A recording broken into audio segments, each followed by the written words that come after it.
हे समरथ परमात्मा, हे निर्गुण निरंकार, तू करता है जगत का,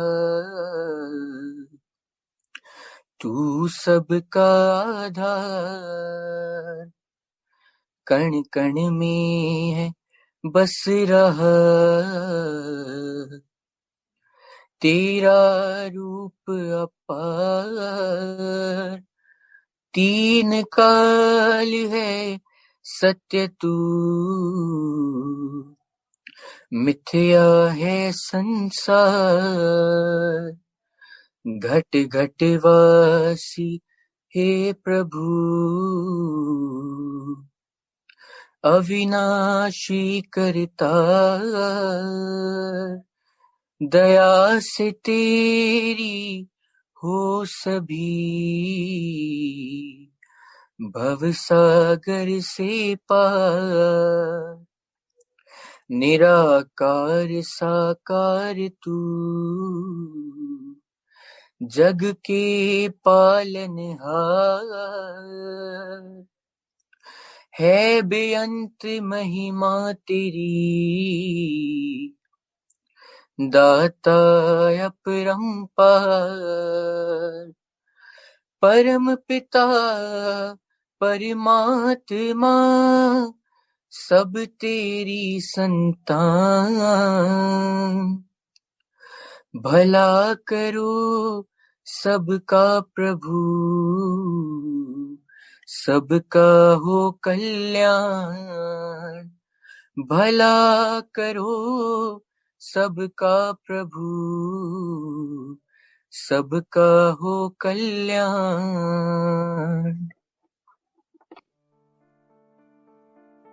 साथ संगत जी, प्यार से कहना धन निरंकार जी। आज जहाँ संतों महापुरुषों ने सत्संग के दौरान अनेक पहलू पे ये ध्यान दिलाया कि जो सच है वो तो सदैव रहने वाला ही सच है, उसमें तो कोई भी चीज बदलती नहीं। पर ये जो दृष्टिकोण है हमारा, ये नजरिया, ये पर्सपेक्टिव, ये जरूर अलग हो जाते हैं अनेकों बार। और उसी तरह कैसे चाहे बात फिर वो एक सच्चाई की हो, तो वहाँ धर्म की भी बात रहती है। क्योंकि ये धर्म क्या है, ये सच्चाई, ये ब्रह्म ज्ञान जो ना बदलता है, ये युगों युगों से वही रहा और आगे भी इसने यही रहना है।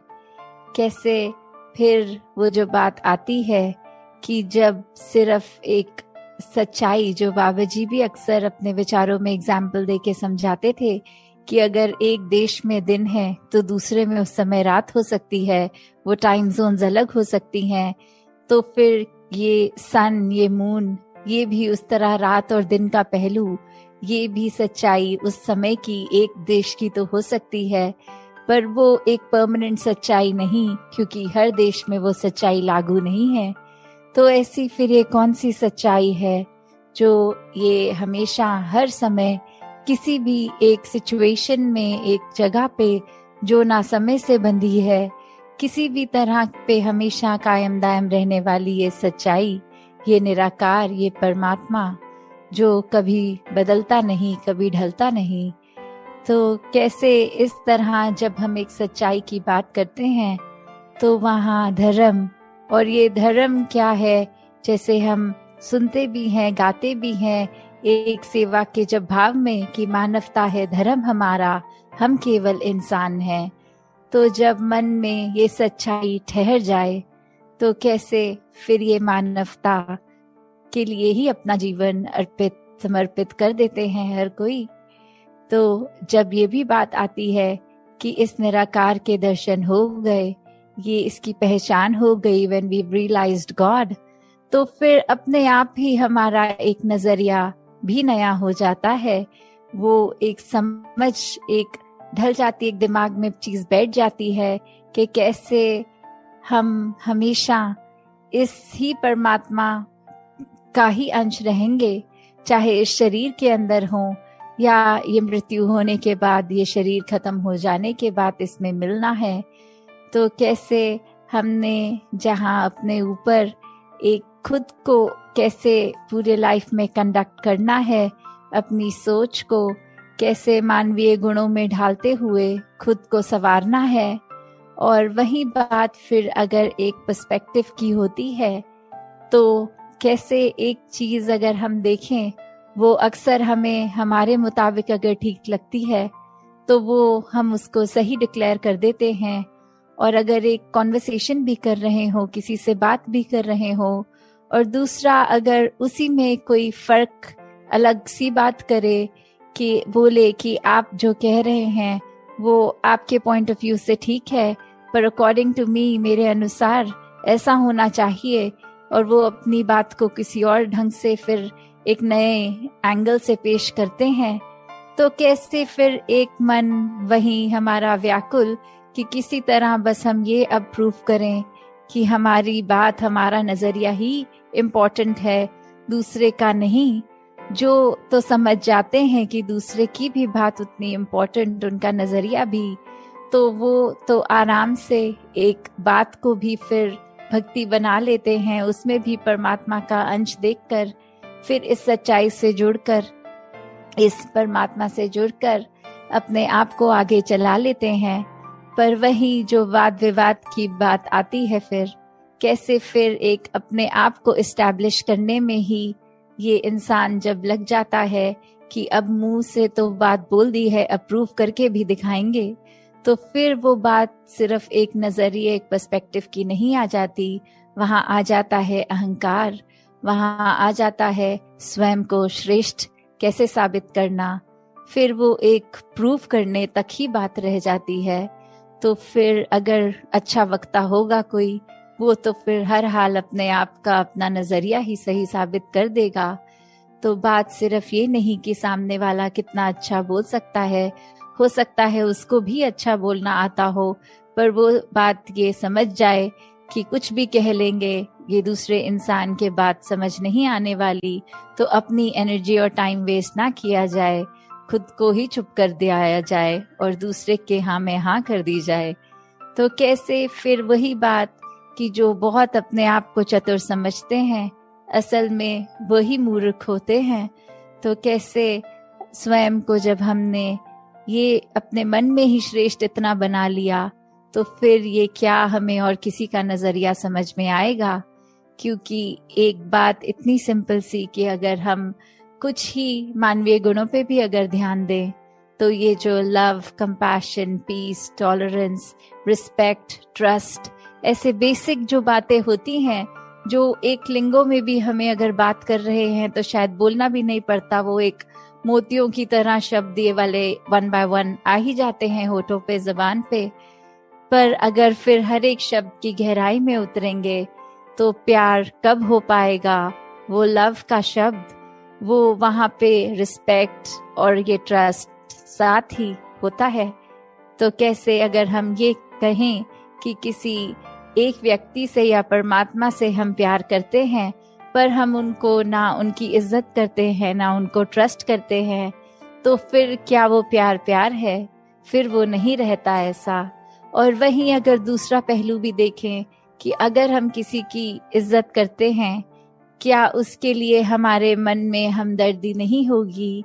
क्या उस इंसान के प्रति एक हमारे मन में हमेशा ऐसी इच्छा कि हमेशा उसके ऊपर ही भरोसा करने का ये अंदर से दिल करता है? और कितनी बारी फिर ऐसा संसार में भी हम देखते हैं कि सब बोलते हैं कि हमारे साथ तो हमेशा बुरा होता आया है, पर एक सर्टेन इंसान ये जब जीवन में आया तो जीवन बदल गया, हमें भी वो प्यार का एहसास हुआ, वो एक ट्रस्ट का एहसास हुआ।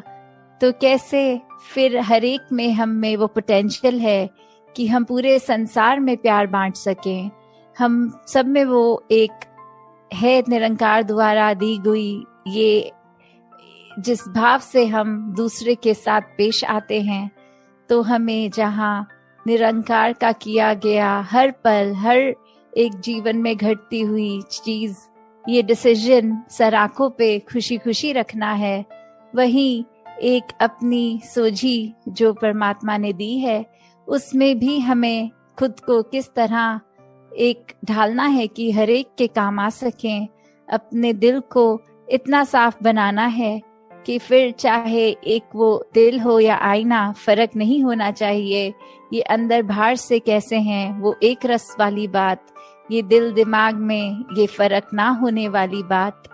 तो दासी अब घड़ी देख रही है और इससे ज्यादा कुछ और बोल नहीं पाएगी।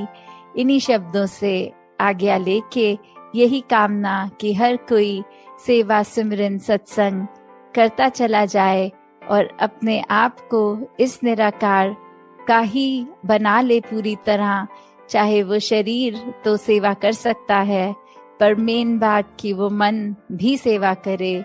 वो शरीर तो सत्संग अटेंड कर सकता है और कानों में अच्छी बातें डाल सकता है, पर वो मन सच्ची बातें स्वीकार करके उन पर चल सके।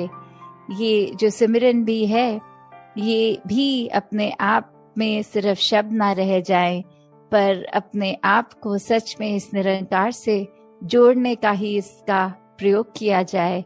दातार सभी पे कृपा करे। साथ संगत जी, ध्यान निरंकार जी। तेरी ओट सहारा तेरा, तन मन घोल घुमावा, कहे अवतार तेरे ही दाता, दिन राती गुण गावा, कहे अवतार तेरे ही दाता, दिन राती गुण गावा। एक तू ही निरंकार, एक तू ही निरंकार, तू ही निरंकार, एक तू ही निरंकार। मैं हाँ सदा पुलनहार, मैं हाँ सदा पुलनहार, तू है दाता बख्शनहार, तू है दाता बख्शनहार। मेरे अवगुण नाचितार, मेरे अवगुण नाचितार। तू ही निरंकार, एक तू ही निरंकार, तू ही निरंकार, एक तू ही निरंकार। तेरा रूप है ये संसार, तेरा रूप है ये संसार। सबदा भला करो करतार, सबदा भला करो करतार। मेरी मांग है दातार, मेरी मांग है दातार। तू ही निरंकार, एक तू ही निरंकार, तू ही निरंकार, एक तू ही निरंकार। मेरा डोले ना एतबार, मेरा डोले ना एतबार। बख्शो शरदा भक्ति प्यार, बख्शो शरदा भक्ति प्यार। करा मैं संता दा सत्कार, करा मैं संता दा सत्कार। तू ही निरंकार, एक तू ही निरंकार, तू ही निरंकार, एक तू ही निरंकार। बोलिए सतगुरु माता सुदीक्षा सविंदर हरदेव जी महाराज की जय। निरंकारी राजमाता गुरु वचन अवतारी की जय। प्यार से बोला धन्यंकार जी।